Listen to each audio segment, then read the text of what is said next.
be the bellwether by which the rest of the entertainment industry is measured against, but they are now really starting to move aggressively to take ownership of that leadership position.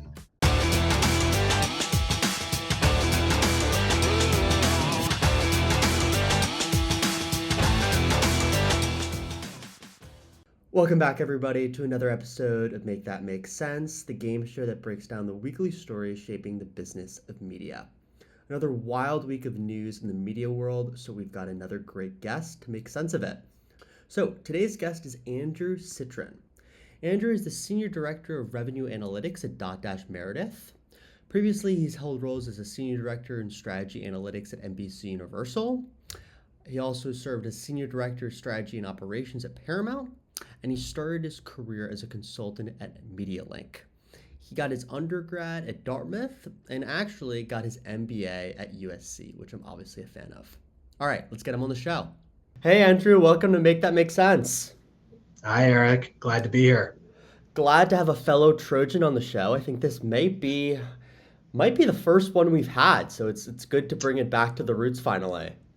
No, of course, the Trojan family is wide and extensive, so requisite fight on. Happy to kick that off for your guest roster moving forward, and like I said, happy to be here. Well, awesome. Let's get into the rules really quickly, and then we'll get into the show. All right, sounds good. All right, so a little background for the audience. On Make That Make Sense, we go through one headline, one tweet, and one deal in 15 minutes. Each section, meaning the headline, deal, and tweet, will last 3.5 minutes. You'll then have 1 minute to answer each trivia question, and all topics are from the last couple of days. All right, should we get to our headline? Let's dive right in.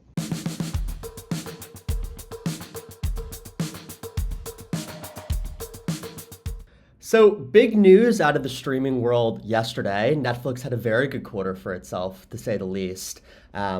One thing that's probably guaranteed is prices are going to go up as a response to this, but there's a lot of takeaways to be had from this.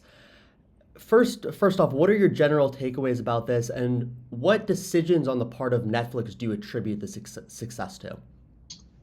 My first takeaway is in almost an eye-rolling kind of way. Like, I'm not surprised. Netflix is just, they continue to not just be the bellwether by which the rest of the entertainment industry is measured against, but they are now really starting to move aggressively to take ownership of that leadership position.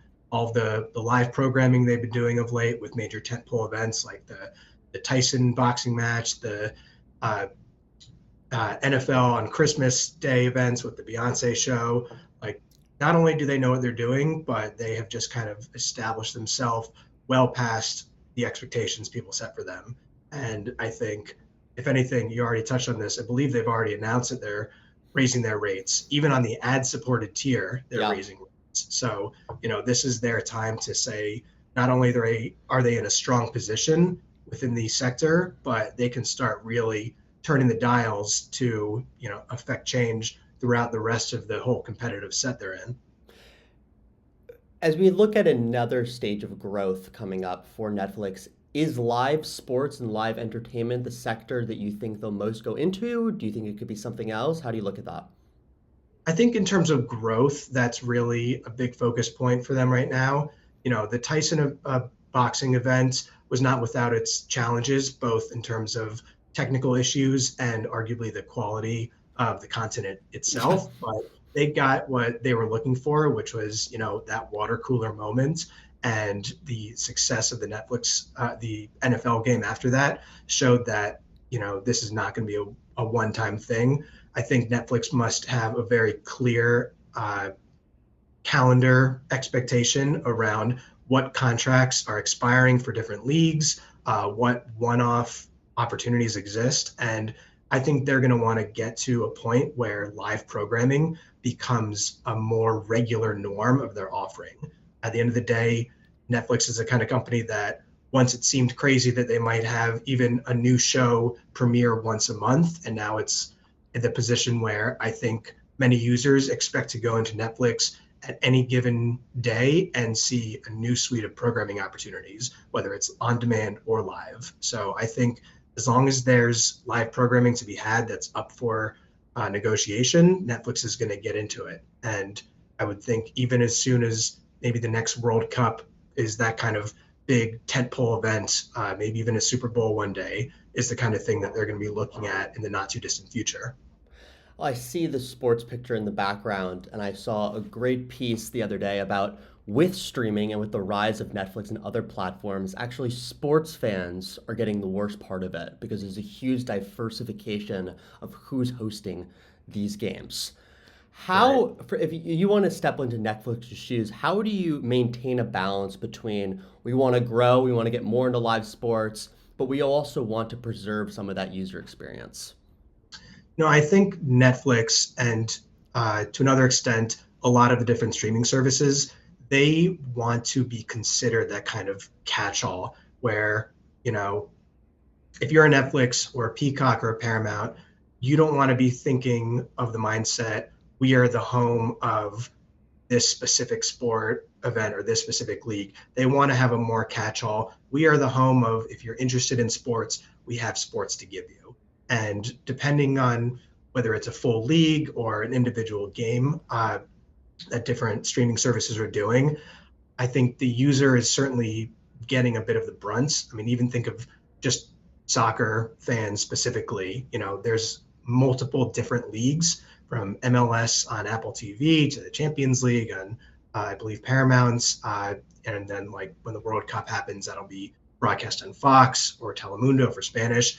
It's all over the place. And it's happening with a lot. The NFL is every day of the week, it's streaming on a different service, right? So, you know, at the end of the day, it's not going to help the user. But if you're the kind of user who's a power fan and say, look, I like this sport, I need to see every point of access that it's in, you're going to get all those services. And, you know, eventually the bundling that's going to happen, I think, with some of these services with each other is going to be what happens, what needs to happen to bring down the cost. And that's why that VNews Sports venture was, you know, tried to be kicked off.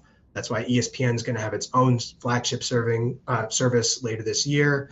Even DirecTV is trying to get back into it with their new My Sports bundle. So I think the services are not immune to the criticism and they're aware of the user experience. But at the end of the day, it's, you know, there's only so much premium level sports content out there. And it's you know, it's a fight for every possible piece of content that is going to garner eyeballs. Well, it'll be an incredibly interesting year ahead for Netflix, but I think they're in a good spot as of now. So I wouldn't feel too bad for them. All right, should we go to our tweet? Absolutely.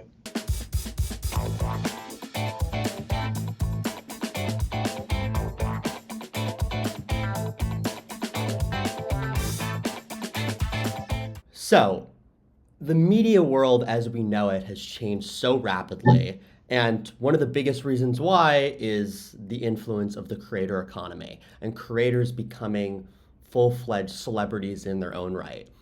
So, obviously, this is a unique take on this. Give me your opinion on this tweet. What's your general opinion on it? And then we'll go from there.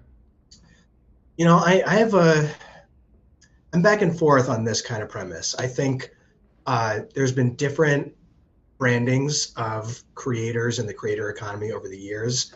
You know, used to be influencers. There's platform specific ones where you call someone a, you know, a streamer or a YouTuber or a TikToker. And I think at the end of the day, there's not really going to be a one size fits all category. If you're a, you know, in Mr. Beast's demographic where he's your biggest influencing creator, you're not thinking of him as an influencer creator. You're thinking of him as Mr. Beast. So I think to an extent, the kind of programming that Amazon did with him, I don't want to say it's like a you know, a single situation, because I'm sure plenty of services and production companies are interested in finding popular, influential figures to throw money at and create new content around. But I definitely don't want to assume that there is some kind of macro trend around those who have started their career on a user-generated video platform to be the ones getting into the space. I just think it's an additional democratization of how many different avenues an individual creative artistic person can get themselves into a wide audience. So I would love your opinion on this general about this. One of the areas that has been in media that has been slowing down as of late is late night television. It used to be such a staple in Saturday Night Live, all the late night shows, and it's starting to struggle with a lot more creator economy stuff. What is, I mean, you see now Jason Kelsey is doing his own late night show. What relation do you see between late night shows and traditional video podcasts that could kind of be transferable with each other? I think they're very transferable just in the nature of what it means to be an interview style series. Yeah. I mean, the great example is the reverse of that, where Conan O'Brien, who is famously and historically attributed as a late night television host, has garnered some of his biggest career victories by becoming one of the top podcast creators of the current era. And not just in terms of popularity, in terms of financial success. He's been able to strike a huge deal with SiriusXM after originally getting boxed out of the kind of cookie cutter nature of the Tonight Show programming that NBC tried to first have him set up within. So I think similar to what I was just discussing before about that kind of democratization of how individuals get into wide audiences, you're really thinking about, look, you can have a background in anything, sports like Jason Kelsey,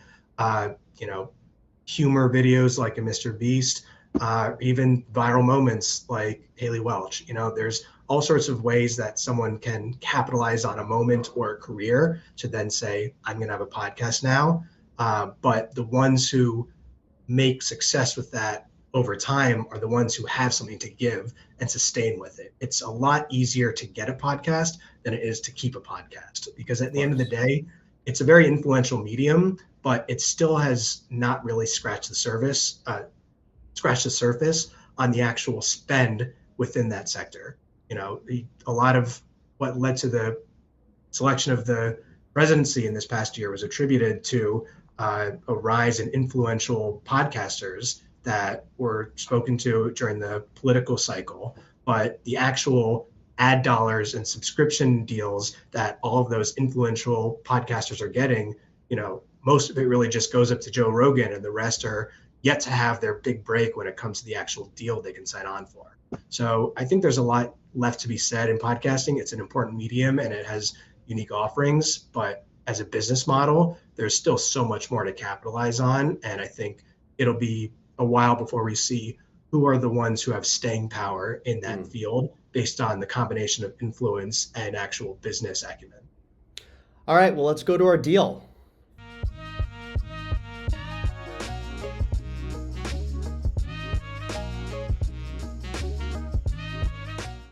All right.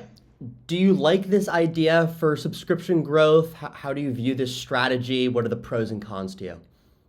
Yeah, I like it. I mean, I think we're in a very challenged business model cycle when it comes to the news. It's very difficult for companies that are monetizing around news to figure out the right way to bring in audiences.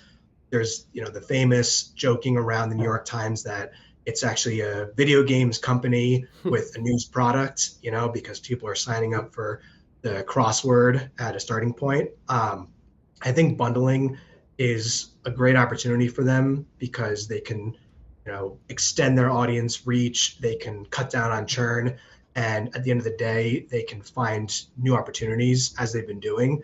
They did with Wirecutter, they did with The Athletic, and even in terms of combining with other companies that they aren't acquiring. I believe it's Instacart that they have a partnership through their New York Times cooking app. So, the New York Times is right now the kind of heavyweight when it comes to a news media company. And for them, they've shown a lot of success by thinking outside the box in figuring out ways to attract a subscriber base who are not there solely for New York Times journalism. And an interesting part that I learned from reading about this was that users that do bundled subscriptions have a way higher engagement rate than people who don't have bundled subscriptions. So you can see, obviously, from an engagement perspective, why this is really a smart move. For publishers that are not as big as the New York Times and have so many different sections from gaming to cooking, how can they kind of do these bundle subscriptions with maybe non-media entities? Like, because we talked about, obviously, it's easier for a New York Times cooking to do it with an Instacart, but maybe for a smaller publication, it could be a little bit harder. So how would you kind of go about thinking about that? I think for a smaller publication, and this ties to like that creator economy notion as well, you're seeing a lot of individual journalists creating their Substacks or smaller venture-backed newsletter type companies go to market, and they're doing a great job by starting small, hitting their targets for lower reach of an audience, but high impact in terms of very specific, possibly even niche audience. And I think that's the good route to go right now when you're not looking for scale, because if you can define your audience and be the best at attracting those specific users, you're going to be able to sell yourself as a bundle opportunity to others. I think it was Ben Thompson's Stratechery just announced that they're going to bundle in with, you could argue it's a competitor because there's overlap in the tech kind of reporting space, but the idea that they would have another publication or video series that they're going to bring people into their subscription and say, look, we're not gigantic, either of us, but we know our audience. There's some overlap, but there's also some separation that we can, make the rising tides bring the boats higher to that effect. So I think if you're smaller, it's really about defining your audience and doing what you do best, and then finding room to, overlap with other potentially smaller groups as well. Super great advice for a lot of people that are looking to define their niche in different parts of the media ecosystem. All right, now to the most important part. Are we ready for trivia? I'm ready. All right.